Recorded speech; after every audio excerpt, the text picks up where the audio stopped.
Welcome to Red Lake up in northern Minnesota.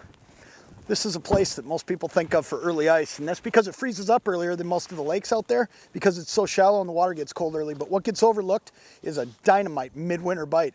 It's middle of January and you can feel it. It's some of those coldest weeks of the year and we got a big cold front came through. So I'm going to show you the things that you need to do and the adjustments you need to make to catch fish on Red Lake in the middle of winter. Stay right where you're at. Fish heads coming up.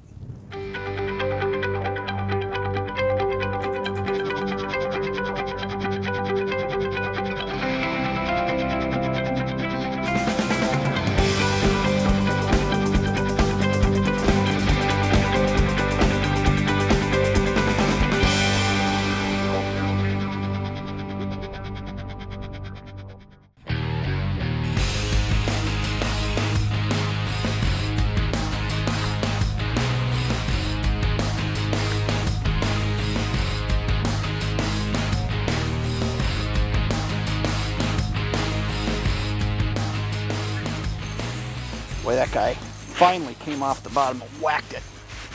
You know, you sit here on fish, and it gets so frustrating sometimes when you sit on fish and you just can't get them to bite, but that's what happens in a cold front. That's a great little walleye. We'll take him home and eat him for dinner, but look at what I did here. You know, compared to when I was here on first ice I was fishing a rattling flyer spoon, something really aggressive, and I was banging it around with rattles. What I'm doing here is I'm fishing a Frostee Jigging Spoon. This is a lot more subtle. It's more vertical. It's more up and down. It doesn't shoot out to the side as much, and I'm just working it, and I'm kind of slowly working it. I'll bang it on bottom every now and then I'll pop it up kind of high. Now right there, that fish, he just came up and hit it when I held it still.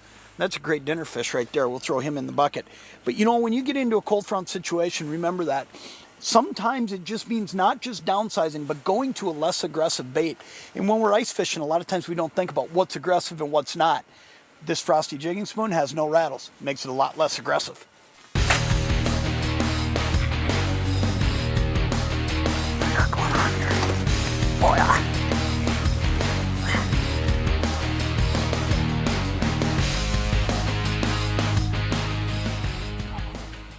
There, got it. Oh, that one came off.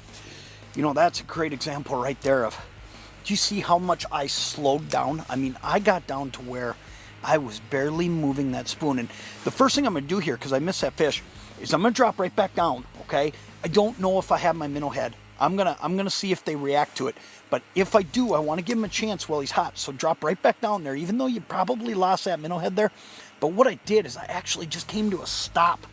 And that might be what a guy has to do in these cold front situations sometimes, is just come to a stop, jiggle it around, get his attention, and then stop right on it. Yeah, that's what I thought. You know, when that fish quit reacting down there, he's still down there, but he quit following me up and down. He quit coming up a little bit. I had a feeling that he stole it on me, and he did. Let's see if we can't go back down there and get him. He's still there.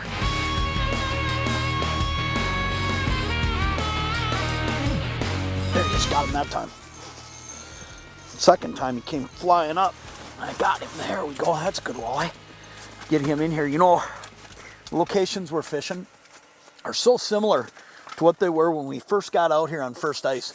I'm looking for feeding areas, but one thing I'm doing a little bit different is on first ice, there are some spots on Red Lake where everybody's fishing and everybody's catching.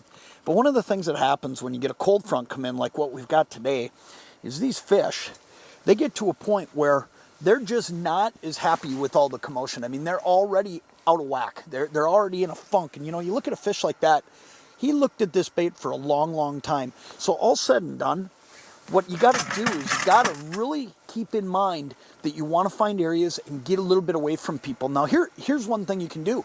If everybody's stacked up on the other side of the rock pile, just move over to the side that's got less pressure. That pressure is going to make a big difference. The second thing that I try to do, especially here on Red, because we're in really shallow water, I'm only in 7.5 feet, is I try to stay still. When I get to a spot, if I was hole hopping, if it was warmer, I would get down on my knees and I would try to stay still as long as I'm going to be at that hole. Same thing when I'm in the house. You won't see me shifting my feet around much, making much noise, because that makes a huge difference. Let's get back down there and see if we can't get another one.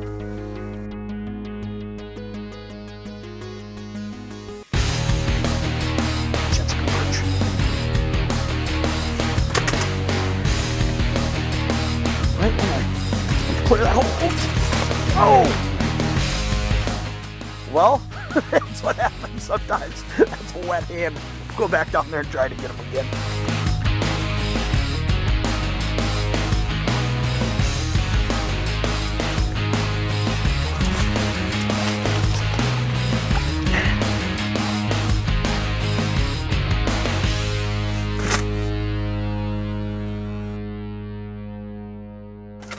Boy, that guy just came rocketing off the bottom. I think this is a pretty good one too. You know, it just goes to show you, oh yeah, just goes to show you that you got to be always paying attention. I was just taking care of some ice in my hole. Oh yeah, this is a good eye. Let's see if we can get this guy up here. Oh yeah, look at that one. Look at that. Look at that fish right there. Did everything in my power to lose him at the hole, but look at that. Frostee Jigging Spoon.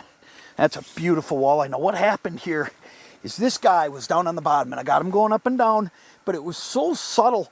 And just like the other fish that we've thrown in the bucket to go home to eat, this fish here, he started going up and down, but then he stopped. And I had to actually just stop the bait, and I sat there, and I looked at the graph, and I thought, well, where is he? And all of a sudden, wham, he just drilled it. So it just goes to show you, it doesn't matter what size of the fish is, what the size is of the fish.